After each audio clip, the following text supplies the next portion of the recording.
हमारे साथ जी सपा के प्रवक्ता पंकज राजभर जी जुड़ गए हैं। पंकज राजभर जी, एक ओम प्रकाश राजभर जी पहले आपके सहयोगी थे, अब भाजपा के साथ हैं, मंत्री हैं। कल आपके जिले में उन्होंने बोला आजमगढ़ में कि जितने भी अपराधी होते हैं उसमें 95% यादव समाज से आते हैं, और अखिलेश यादव जो उन अपराधियों का बचाव करते हैं। जी नमस्कार आप सभी लोगों को। मैं पोस्टर के माध्यम से उनको 2 से 3 दिन पहले सवाल पूछ लिया कि 2024 के बीच से और 2024 से 2026 में राजभर समाज की 25 से 30 हत्याएं हुई है। तो यह उस सवाल का जवाब न देके बौखला गए, घबरा गए कि मेरी किसी ने नस पकड़ लिया है, नस पकड़ लिया है। और उसके बाद वो पूरा घबराहट होकर मेरे पर व्यक्तिगत हमला करने लगे।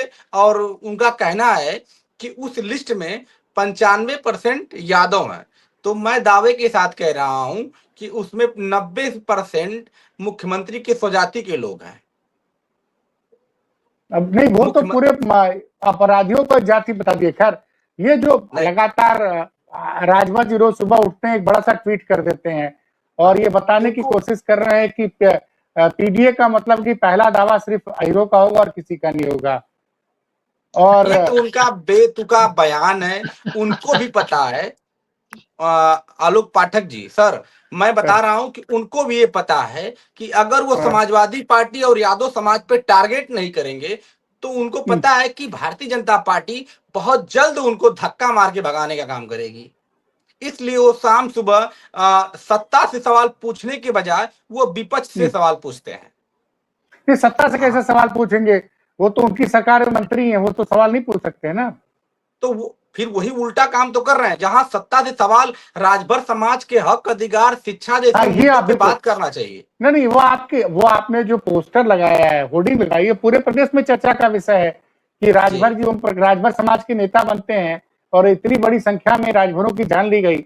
एक मुद्दा और है, वो जो बिंद समाज की युवक की जौनपुर बेरहमी से जान ली गई, उसमें उस युवक जिसने अपनी माँ बेटे को खोया, उस माँ ने आरोप लगाया है, तो उसमें मुख्य आरोपी एक राजभर, उसको ओम प्रकाश राजभर जी बचा रहे हैं। उससे भी कहीं ना कहीं आप लोग उनके वोट बैंक पे बेसिकली हमको लग रहा है नहीं है। पर अगर वो अपराधी है तो पहले तो जाति हटा दीजिए। मैं ये मानता हूं कि अपराधी की कोई जाति नहीं होती। ये ओम प्रकाश राजभर जी का एक काम है कि किसी भी को यादव को जाति को यादव से अपराधी को जाति से जोड़ते हैं कि यादव है, फलाना यादव है, फलाना यादव है। पर वो मुख्यमंत्री के स्वजातियों का नाम लेने से डरते हैं, सिर्फ यादव का नाम लेने में आगे हैं। अगर वो दूल्हा कांड में कोई अपराधी है या जो भी जिसका वो नाम बचाने का काम कर रहे हैं, अगर वो अपराधी है तो उसको जेल जाना चाहिए। मैं इस बात के लिए समर्थन करता हूं। मेरा ये कतई नहीं मानना है कि अपराधी की कोई जाति होती है। मैं इस बात का समर्थक नहीं हूं। अभी हम लोग चर्चा कर रहे हैं और एक सोशल मीडिया पे खुरपेज नाम का एक हैंडल है, वो सुबह से लगातार ट्वीट कर रहा है। उसका ट्वीट बड़ा वायरल है। वो आरोप लगा रहा है कि कानपुर देहात में कोई अध्यक्ष हैं, संभवतः नगर पंचायत नगर पालिका के, वो कल उन्होंने एक सेना के जवान की और कुछ और गरीब लोगों की जमीन पे कब्जा कर लिया और वो लगातार ट्वीट किए जा रहे हैं। और उन्होंने ये भी आरोप लगा कि एक भाजपा के सांसद का संरक्षण मिला हुआ है। उन्होंने बकायदे एसएचओ का भी नाम लिखा है कि एसएचओ और एक दरोगा जी बल्कि हड़का रहे हैं। और योगी जी का बयान चला रहे हैं साथ में ट्वीट में, जिसमें योगी जी ने कहा था कि भूमाफियों की खैर नहीं। और वो खबर नेशनल मीडिया नहीं दिखा रहा और इसकी बड़ी चर्चा। और आप सोचिए, इमोशनली सोचिए जरा इस चीज को, सोचिए कि सेना का जवान बॉर्डर पे देश के लिए जान दे रहा है और उसकी जमीन पे कब्जा हो रहा है और सरकार कुछ बोल ही नहीं रही।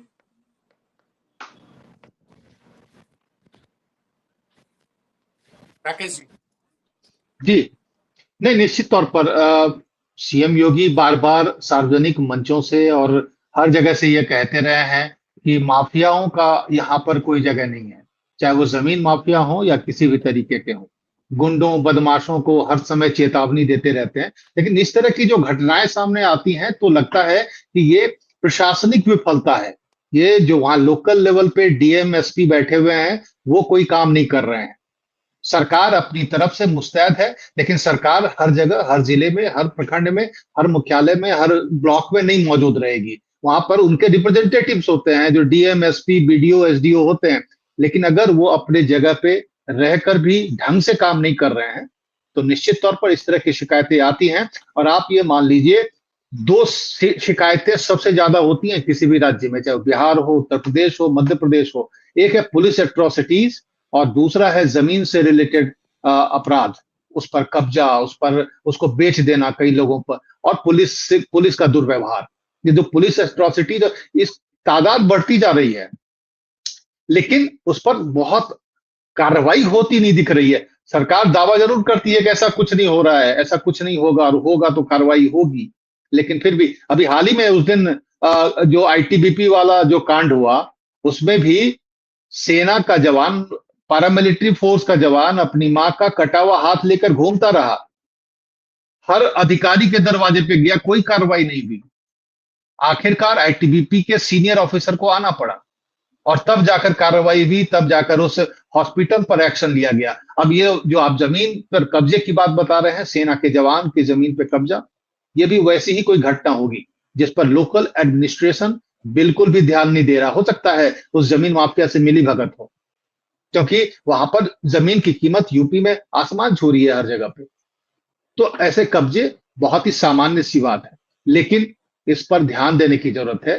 जो पुलिस एट्रोसिटीज है या फिर जमीन से जुड़ा हुआ मामला है, इस पर सरकार को सबसे ज्यादा ध्यान देना चाहिए, ताकि सरकार का जो इमेज है, सरकार की जो छवि है, वो बनी रहे, बरकरार रहे। नहीं तो ऐसे ही होगा मामला जैसे आईटीबीपी का हुआ, बाद में छिछालेदार हुई, सरकार की भी, कमिश्नरी की भी, पुलिस की भी, और बाद में सफाई दिए जा रहे हैं। इस नहीं, मामले उसमें तो में भी सुनने कहीं में आया कि कानपुर के पुलिस कमिश्नर ने आईटीबीपी के डीजीपी को चिट्ठी लिखी है सर, कि गौरव ये सब कवर अप है। प्रसाद जी के साथ बहुत सारे आईटीबीपी के जवान आए थे, उन्होंने हमारे ऑफिस के बाहर ऐसा फॉर्मेशन गया है जिससे कि जनता में गलत संदेश गया। बिल्कुल गलत संदेश गया। संदेश तो बहुत अच्छा गया कि कम से कम एक आईटीबीपी का सीनियर ऑफिसर अपने जवान के साथ खड़ा है। कोई पुलिस वाला, आईपीएस कोई खड़े होकर दिखाए अपने कांस्टेबल के साथ, उनके साथ अगर जाती होती है, कोई एसपी, कोई डीएसपी आके खड़ा हो जाए कि नहीं, जवान के साथ गलत हुआ है तो हम उसके साथ। आईटीबीपी के ऑफिसर अपने जवान के साथ खड़े हैं, वो आए मिलने के लिए। उन्होंने कुछ क्या किया? उनके साथ उनके सिक्योरिटी फोर्सेस है, 2 स्क्वाड है, कमांडो चलते हैं उनके साथ, वो आए थे। उन्होंने कुछ नहीं किया, चुपचाप खड़े थे। बाहर में ऑफिसर बात कर रहे थे, और आखिरकार बात करने का लाभ तो हुआ, कोई रिजल्ट तो सामने आया, नहीं तो उससे पहले क्या हो रहा था। और ये तो आप फेस ऑफ, आप अपनी शर्मिंदगी छुपा रहे हो कि वो आए और उन्होंने क्या फॉर्मेशन कर दिया। उन्होंने किसी को धक्का नहीं दिया, आए चुपचाप बाहर में खड़े रहे, अंदर कोई नहीं गया, अंदर में सिर्फ सीनियर ऑफिसर गए। उन्होंने बातचीत की, बातचीत भी बहुत अच्छे लहजे में हुई। बातचीत के बाद उन्होंने भी बाइट दिए। अब मुझे जहां तक याद है, उन्होंने भी कहा कि ऐसे गलतफहमी हो गई है लोगों को कि हमने घेर लिया या कुछ ऐसा फॉर्मेशन किया, ऐसा कुछ नहीं है। वो जवान हमारे साथ आए थे, काम हो गया, वो चले गए। तो इस वाले मामले, जी कमांडेंट साहब को इतने जवान लेके क्यों चल रहे हैं? कमांडेंट साहब के पास पूरी टुकड़ी है, वो जितने चाहे लेकर चले गए। ये क्या जवाब हुआ? ये मतलब ये क्या कमिश्नर से पूछ कर आएंगे कितने जवान लेकर आने हैं? एक उनकी गाड़ी थी, उसके आगे पीछे 2 थी, मैंने गाड़ियां काउंट की थी, तो उन दोनों में जवान तो होंगे ही ना उनके सिक्योरिटी के लिए। सर, एक डीएसपी कितने कमांडो लेकर चलता है, आपने देखा है? कितने बॉडीगार्ड लेकर चलता है? एसपी को छोड़ दीजिए सर, एसपी को छोड़ दीजिए सर, डीएसपी की बात कर रहा हूं। और अगर आप बिहार या ये झारखंड के नक्सल प्रभावित इलाके की बात करेंगे ना सर, एक एक डीएसपी के पास 30-30 कमांडोज होते हैं सर।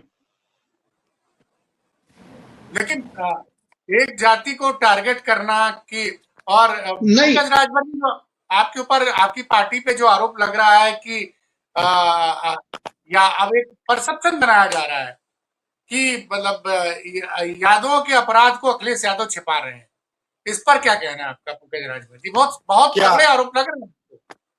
चाहे वो अखिलेश यादव ईडी का जी, मामला अखिलेश हो, यादव चाहे वो ये चंदौली का मामला हो, ये आरोप लग रहे हैं लगातार। ये आरोप ओम प्रकाश राजभर जी कह रहे हैं कि यादवों के अपराध पर अखिलेश जी खामोश रहते हैं।